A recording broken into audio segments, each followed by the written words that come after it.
வணக்கம்ப்பா. இந்த சின்ன குழந்தைய பேசுறது தடுமாறுதுங்க.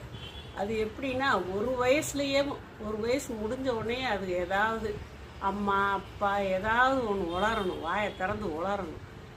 அப்புறம் அது 3 வயசுக்குள்ளே கம்ப்ளீட்டாக ஒரு சென்டென்ஸ் சொல்கிற அளவுக்கு பேச்சு வந்துடும். அப்படி பேசணும். அதுதான் முறை. அதுக்கு நம்ம குழந்தையில பிறந்த ஒரு மாதத்துலேருந்து கூட நம்ம அதுகளோட பேச்சு கொடுத்துக்கிட்டே இருக்கணும். நம்ம மொழியை அதுக்கு உணர்ந்து அதை புரிஞ்சு அதுக்கு பேச ஆரம்பிக்குங்க. ரெண்டாவது, இந்த பொம்மை படம் பார்க்குதுகள்ல, அதுகளுக்கு புரியாத மொழியில் போடக்கூடாது.